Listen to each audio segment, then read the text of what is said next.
you know what? I have had so many miracles in my life where, man, I've been astounded. I have. You know, the very first church I ever pastored, I made $100 a week. Now, I did have a place to live, fortunately. But still, I made $100 a week. And I, you know what? And I've always been basically the same. I try to be joyful no matter what, you know. And I remember one time, though, I was up at the front. I was, in our churches, we had altars. And I was up at the front of the altar. I was praying. And I never realized that I had a hole in the bottom of my shoe. And so, and we had a mother who was visiting from another town to our church. Well, and she was just absolutely dumbfounded by the fact that this pastor had a hole in the bottom of his shoe. She happened to be a very wealthy lady, and so unbeknownst to me, after the service, she said, "Pastor Vickery, I just want you to know how much I appreciate you and love you, and I am blessed every time I come to your church." I said, "Thank you very much." And she shook my hand, and she slid the check into my hand. I didn't think anything. I stuck it in my pocket. I thought, "Oh, that's nice." So I get back to the parsonage after church is over and opened up, and it was a check for $2,000. And I was just like, oh my goodness. And she said, "I want you to go buy yourself a new pair of shoes." Oh, jeez. And I thought, for $2,000 I could buy several pairs. But you know what? And that's what I'm saying, saints. We serve a miracle-working God. When we render unto God what is God's, you will be absolutely amazed and surprised how God begins to move in your life. That's what I see Jesus saying here. It's like I said, many times churches, we want to concentrate on that giving. And yes, I'm thankful from the bottom of my heart that you folks give. That's right.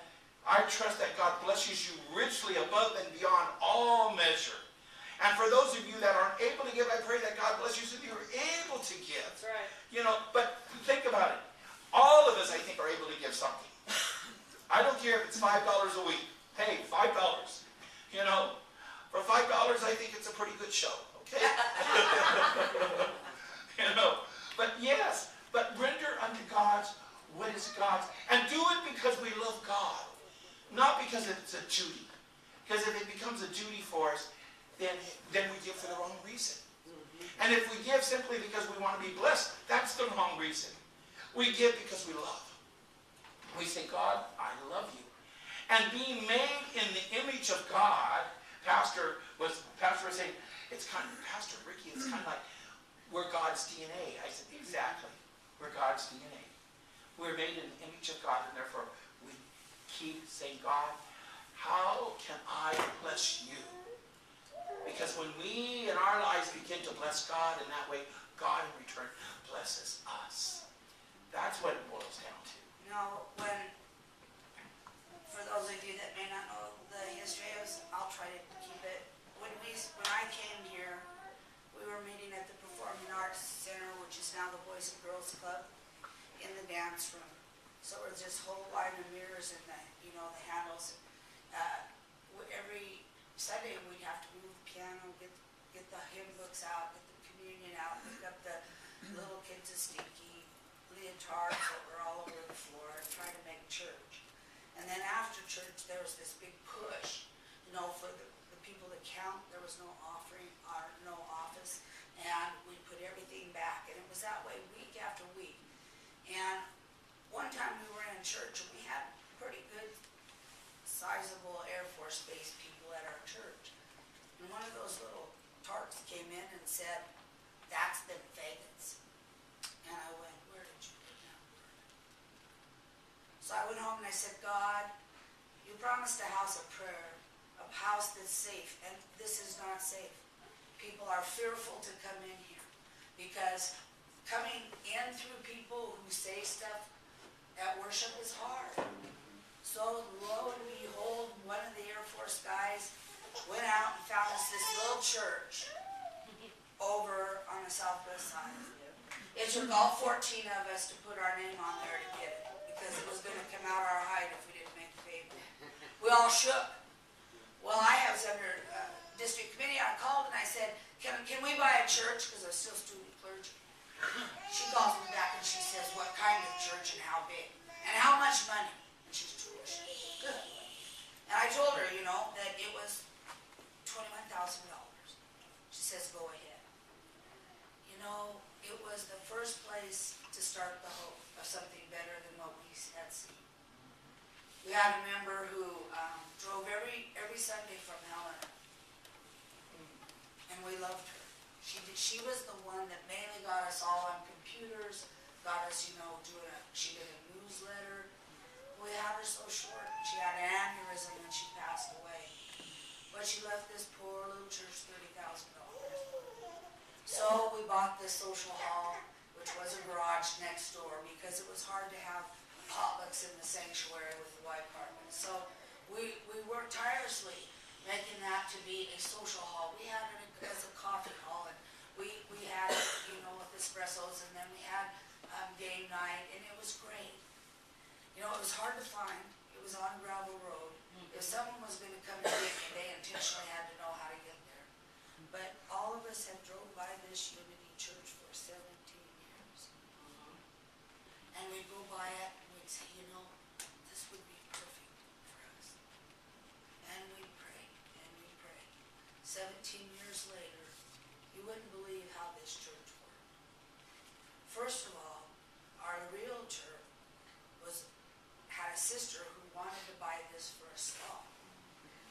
Yet he's still our realtor. And he said, I think I can do it without a conflict of interest, right? So he starts it up, and all of a sudden the whole neighborhood said, that's a church. It's always been a church here. We want a church in it. We don't want a day spa. We want it to be a church. Wow. $159,000.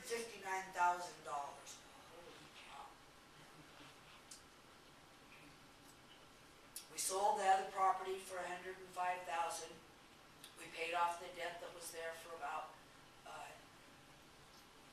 let's see, $2,000, I think. And then no, $11,000. Then we came over here, we put the money down.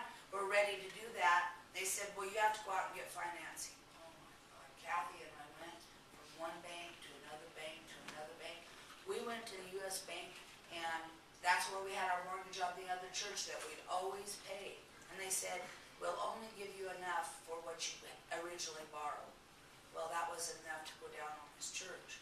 So I said, I guess God's closing the door. So we'll just have to look somewhere else. I knew we needed to step up. We needed a better place. We needed to look more like we should in a church where as much as people get rid of pews, we needed them. Because what are you guys going to own if we get rid of pews? The chairs won't look like that. Would you believe that they took our down payment?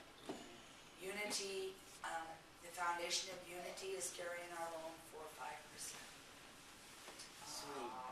You should have seen the fellowship when we went to conference to hear how this came into being.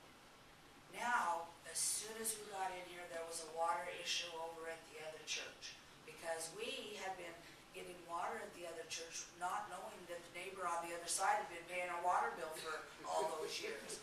Well, he didn't want to pay the new people's water bill. He wanted it changed. So we got pressured and pressured and pressured, and finally we had to pay 13 months. We had to pay about, was it $700 to them to pay that connection for him to do.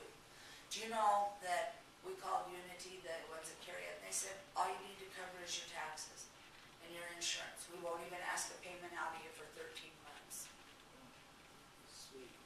You see, I still to this day sometimes walk in and start to the office and can't believe we have this space. It feels good. It feels good. And it's a happy place. And it's a kind place. And it's a place where I've seen love happening that I didn't even know was possible. I've seen do-overs that have been miracles.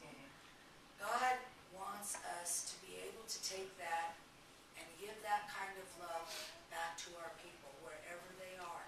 And our people can be the people you work with that are going through a rough time because unfortunately in life the wind blows. You know? This is the first time when we had some sicknesses the last time that I saw this congregation step up. When Rick was sick, we ran and did everything. He never ever had to ask that kind of thing before. And it went consistently until he could get back on his feet. Wow.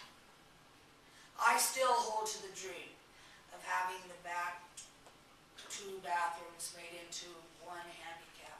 And I want to take out where the baptismal is, and I want to put a hospice room in there. And I'll tell you why. Because when we get put in a nursing home, we cease to be who we are. And people come for a while, and then they don't want to come.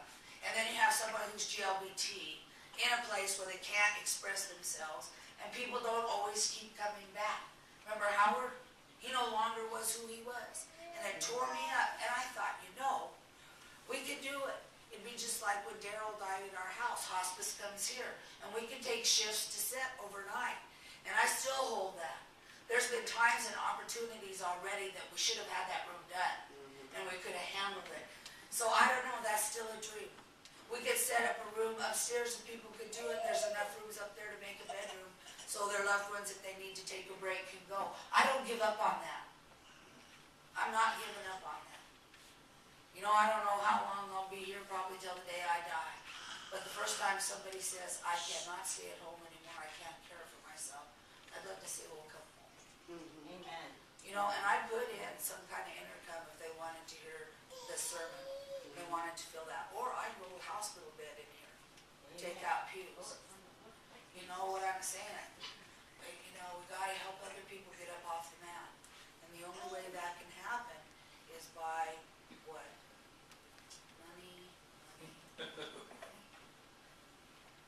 Anybody know any philanthropists that are looking for a good tax deduction? Talk to me. I'm not going to rob God, I'm going to rob them for God.